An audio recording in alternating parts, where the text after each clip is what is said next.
Hai, ya, kali ini kita mau cerita tentang anak yatim.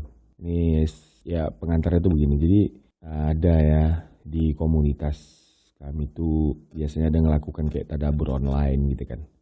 Jadi satu ketika nih waktu tadabur nih kawanku yang bawa gitu, yang jadi fasilitatornya gitu. Dia bawa surat Al-Maun ayat 1 dan 2 gitu. Isinya tuh kan yang ini ya kita coba ulang dulu gitu biar sama-sama kita ingat apa isi daripada surah Al-Maun ayat 1 dan 2 tuh. Bismillahirrahmanirrahim. Ara'aital ladzi yukazzibu biddin fadzalikal ladzi yad'ul yatim. Surahul lazim. Yang artinya tuh, tahukah kamu orang-orang yang mendustakan agama? Itu yang pertama gitu. Ayat yang keduanya yaitu orang-orang yang menghardik anak yatim. Itu waktu baca sebentar aja memang kayaknya ya tuh apa ya, oh ya maksudnya standar aja gitu. Berarti kita tergolong kategori orang yang mendustakan agama apabila kita menghardik anak yatim kan gitu kan. Jadi oleh sebab itu janganlah menghardik anak yatim. Menghardik nih mungkin banyak lah bentuk perilaku daripada menghardik, tapi poinnya tuh membuat si anak yatim ini tidak nyaman. Jadi itu udah tergolong lah mendustakan agama gitu. Jadi dalam sih sebenarnya ketika direnung-renungkan tuh, ya maksudnya menurutku sih, ya kalau menurut kawan-kawan ya mudah-mudahan juga merasakan kedalamannya. Tapi kalaupun merasa kedangkalan ya mohon izin gitu sebelumnya mohon izin.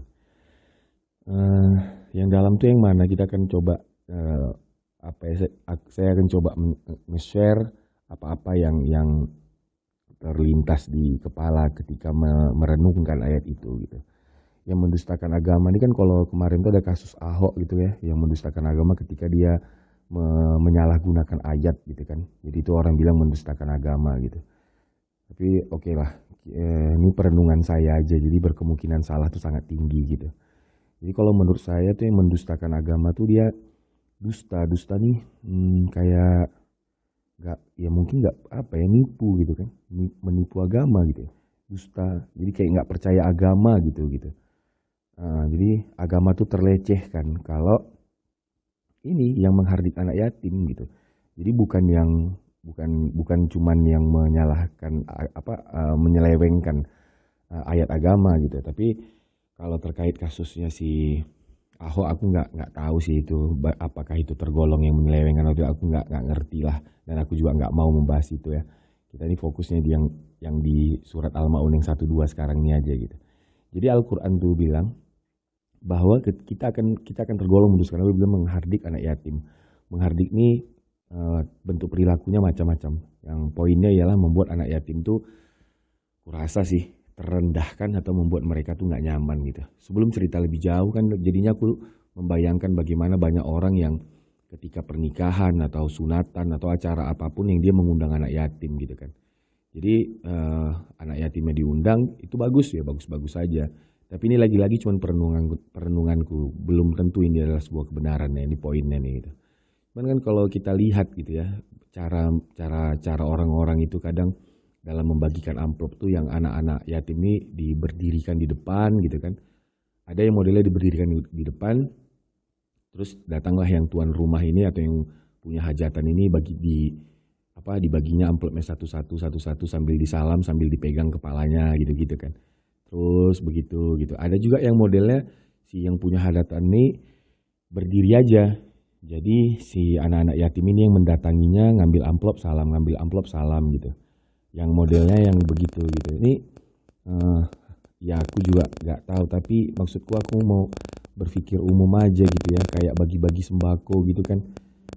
Jadi terkesan, walaupun aku meyakini tidak ada mungkin maksud begitu dari setiap yang punya hajatan, tapi aku rasa kayak mana ya, aku rasa kayak kurang pas gitu kalau cara membaginya begitu gitu.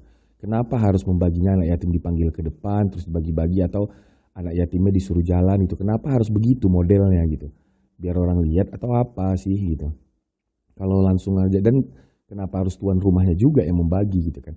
Kalau dibagikan aja langsung dibagikan aja di tempat duduk mereka gitu, kita yang mendatangi mereka, atau ya banyaklah cara yang lain yang tanpa harus menurutku membuat mereka mengantri seperti itu, kayak bagi-bagi sembako aja gitu. Ya dalam pandanganku kayaknya kurang pas sih, itu aja gitu. Itu yang pertama yang mau aku bahas. Terus pertanyaan dari kawanku ketika tadabbur online itu dia bertanya, kenapa harus anak yatim dalam ayat ini? Kenapa harus menghardik anak yatim? Baru kita terkategori mendustakan agama gitu. Kalau yang anak-anak yang tidak yatim, kenapa tidak masuk gitu kan? Kan kalau anak yatim ini secara pengertian yang kita ketahui itu kan yang nggak punya ayah ya, nggak punya ayah atau ibu lah, standar lah. Bisa salah satunya, bisa dua-duanya gitu. Kenapa harus yang merekanya gitu? Yang terkategori mendustakan agama. Kalau menghardik atau membuat tidak nyaman anak-anak yang masih memiliki orang tua, kenapa tidak tergolong yang mendustakan agama gitu? Ya juga gitu kan. Tetapi kalau kita pikir-pikir memang ini perenunganku gitu ya. Kurasa karena memang gak ada pembelanya gitu. Jadi kalau seandainya sama anak-anak yang orang tuanya masih ada ketika anak itu dihardik gitu. Jadi anak ini masih ada tempat untuk mengadu. Siapa itu tempat untuk mengadunya? Orang tuanya gitu. Jadi dia masih ada yang membelanya secara keduniaan gitu. Tapi kalau anak yatim ini kan, anak yatim piatu itu ketika dia dihardik, ketika dia disakiti, dibuat tidak nyaman, dia mau ngadu sama siapa gitu. Dia mau ngadu sama siapa gitu. Jadi aku membayangkannya terkait itu makanya karena mereka tak ada tempat pengaduan, jadi yang mereka tuh bisa hancurnya 2 kali bahkan 3 kali. Bedanya sakitnya gitu. Ketika yang dihardik itu adalah anak yang tidak punya orang tua sama anak yang punya orang tua. Akan lebih sakit kalau anak itu tidak punya orang tua, itu yang dihardik. Itu makanya lebih jadinya kurasa makanya Allah memilih anak yatim gitu dalam itu ya. Dalam kategori yang mendustakan agama. Terus hal lain tuh pemikiran begitu kalau anak yatim ini oleh sebab itu siapa yang menjadi orang tuanya gitu. Siapa yang menjadi pelindungnya gitu. Kalau kubayang-bayangkan memang ya jadinya langsung Allah yang menjadi pembela dan pelindungnya. Jadi kan kalau anak yang ada orang tuanya, coba bayangkan mungkin pendengar kali ini ada yang sudah punya anak gitu. Bayangkan anak kalian itu dihardik oleh orang gitu kan. Apa yang kalian rasakan? Pasti pala gitu ya, pala emosi ya. Ini maksudnya standar umum gitu. Ya kita gak suka lah poinnya gitu kalau anak kita tuh dihardik yang model begitu gitu. Bahkan kita bisa membalas gitu kan sebagai orang tua gitu. Ini yang umum, yang paling rendah gitu kan. Tapi poinnya kurasa hampir banyak orang tua yang ya sakit hati lah ketika anaknya dihardik gitu. Nah, jadi karena anak yatim ini tidak punya orang tua, itu artinya yang menjadi orang tuanya langsung, yang menjadi pelindungnya langsung, ya Tuhan. Ini berdasarkan apa? Pemikiranku tuh berdasarkan kalimat Tuhan kalimat Allah dalam ayat yang lain yang bahwa dia yang menjamin semua hewan yang ada semua manusia, semua makhluk yang ada di bumi ini gitu. Jadi ketika tidak ada tempat bergantungnya dalam pengertian ini orang tua, maka langsung Allah lah yang menjadi pembela pelindungnya gitu. Jadi kalau anak itu diganggu, ya Allahnya yang langsung gak sur gitu kan. Jadinya dalam pemikiranku ketika kita menghardik anak yatim, itu sebenarnya kita sedang menghardik Allah langsung gitu. Ini satu paket lah. Kalau anak yang ada orang tuanya, itu kan ketika kita menghardik anaknya, itu langsung orang tuanya juga yang kena gitu kan. Ya aku rasa sama ketika anak yatim ini dihardik itu artinya langsung Allah yang kena gitu. Jadi oleh sebab itu menghardik anak yatim itu sama artinya menurutku nih perenunganku sama dengan menghardik Allah itu sendiri gitu. Ya ini hanya perenungan ya. Perenunganku begitu. Makanya anak yatim yang menjadi salah satu poin ciri-ciri orang yang mendustakan agama gitu. Tidak anak yang ada orang tuanya gitu. Itu bayanganku. Terus dalam hal lain gitu, kelebihan anak yatim ini apa gitu ya? Ya nggak ada lagi memang tempat dia mengadu selain Allah Subhanahu Wa Taala gitu. Nah menurutku pesan bagi orang tua gitu yang punya anak gitu, buatlah anak kita itu menjadi anak yatim tanda petik gitu. Bukan berarti kita bunuh diri dong sebagai orang tua, tentu bukan itu yang saya maksud gitu. Tapi ruhnya, esensinya, substansinya tuh anak kita ini bergantungnya tuh sama Allah gitu. Jadi mari kita buat anak kita tuh bergantung sama Allah. Jadi Allah langsung yang turut andil dalam mendidik anak gitu. Ini aku kenapa berpikir begitu, aku ngelihat ya kayak perjalanan Rasulullah tuh yang gak ada memang tempat bergantungnya gitu. Pertama tempat bergantungnya ayahnya meninggal duluan. Lalu ibunya meninggal lagi gitu. Lalu kakeknya tempat bergantung, kakeknya meninggal lagi. Lalu pamannya gitu. Ketika sama pamannya dia pergi kan. dari maksudnya dia berdikari sendiri, Rasulullah berdikari sendiri, jadinya nggak ada lagi tuh tempat beliau tuh bergantung gitu. Jadi semua tempat beliau bergantung kembali langsung pada Allah dalam pengertian meninggal gitu. Kenapa begitu gitu? Ya aku rasa karena Allah maunya Rasul ini bergantungnya kepada Allah langsung gitu. Aku rasa sih gitu. Jadi atau dalam bahasa yang lain, yang mendidik Rasulullah itu langsung Allah gitu. Jadi nggak ada perantaranya lagi, langsung Allah yang mendidiknya. Nah aku rasa sama anak-anak kita, bagi orang tua itu bisa diperlakukan hal yang sama seperti apa yang terjadi oleh Rasulullah. Membuat anak kita ini memang bergantungnya bukan kepada kita sebagai orang tua, tapi langsung pada Allah. Jadi Allah langsung yang mendidik anak kita gitu.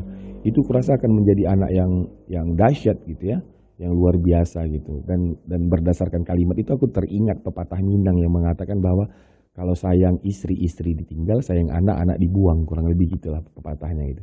Jadi membiarkan anak itu langsung dididik oleh Allah Subhanahu wa taala. Atau kita nih walau sebagai orang tua ataupun sebagai anak gitu ya. Ya kita bayangkan, kita rasakan diri kita ini juga sebagai anak yang yatim gitu. Dalam pengertian yang tadi, mari kita bergantung kepada Allah. Jadi sebelum kita menyuruh anak kita bergantung kepada Allah, tentu kitanya dulu bergantung pada Allah. Karena ini bentuknya tuh kayak mana ya gitu. Kalau ada orang yang merasa bahwa rezekinya tuh hanya dari tempat kerjanya, dia belum yatim itu gitu. Kalau dia yatim tuh, dia menganggap bahwa rezekinya ya dari Allah, itu baru namanya yatim. Nah kita buat diri kita begitu. Jadi kalau kita sudah membuat diri kita begitu, yang langsung melindungi kita Allah, yang langsung memastikan kehidupan kita di dunia ini langsung Allah gitu. Nah bayangan yang lain, seumpama langsung Allah yang memastikan kehidupan kita di dunia ini gitu. Apa yang kita khawatirkan dengan dunia ini gitu? Kan gak ada lagi karena toh bumi dan langit semua beserta isinya milik Allah gitu. Jadi kalau kita bisa bergantung kepada Allah kan jadi luar biasa gitu. Nah dalam kesempatan yang lain ini kalau mengingat di di podcast yang dahulu yang tentang Doraemon gitu kan. Jadinya Jadinya kayak Nobita dan Doraemon, kehadiran Doraemon tuh benar-benar langsung live di dalam dirinya. Nah aku rasa ketika kita mampu membuat diri kita punya bayangan seperti itu gitu. Jadinya Allah tuh memang betul-betul jadi terasa sama diri kita gitu. Kayak mana Nobita dengan Doraemon nih. Jadi betul-betul terasa. Nah ketika terasa seperti itu, maka kita kurasa akan masuk ke makom yang kita kenal dengan istilah ihsan gitu. Ya, artinya tuh ihsan tuh ketika kita beribadah seolah-olah kita melihat Allah, tapi kalau kita tak mampu melihat Allah, bahwa yakinlah bahwa Allah tuh melihat kita gitu. Nah esensi ihsan ini bisa didapat bagi orang-orang yang yatim gitu. Jadi dalam podcast kali ini, dalam obrolan kali ini yang mau kita sampaikan, mari jadikan diri kita yatim tanda petik. Yatim dalam pengertian yang bergantungnya kepada Allah, ingatnya kepada Allah, jadi langsung Allah yang membantu kita, langsung Allah yang membimbing kita, langsung Allah yang mengarahkan kita gitu. Itu ayat tuh jadinya luar biasa gue rasa gitu. Mungkin ya itu dulu ya terkait dengan Al-Ma'un 1 dan 2, dan tentu masih panjang lagi nih yang mau kita bahas sebenarnya, tapi dalam kesempatan kali ini tuh lebih kepada mari kita rasakan esensi keyatiman tadi dalam pengertian yang saya sampaikan. Bergantunglah kepada Allah. Jadi sama Allah lah kita semuanya gitu, sama Tuhan kita semuanya. Mudah-mudahan jadinya semuanya akan digerakkan oleh Allah, maka berlakulah ayat yang dalam ayat yang lain bahwa bukan kau kurang lebih isinya tuh ya, bukan kau yang melempar Muhammad melainkan aku, bukan telingamu yang mendengar Muhammad melainkan aku gitu. Jadi semuanya nanti digerakkan oleh Allah. Nah kalau sudah Allah yang menggerakkan kan sudah pasti itulah yang paling terbaik gitu kan. Kalau kita kan masih berkemungkinan salah gitu. Tapi kalau Allah yang sudah menggerakkan, tidak akan mungkin ada kesalahan. Pasti itu yang paling terbaik gitu. Itu dulu. Terima kasih. Selamat beraktivitas semuanya. Maaf nih tadi main langsung aja nggak ada pembukaan ya. Sehat-sehat kita semua. Sampai jumpa di kesempatan yang lain. Love you all.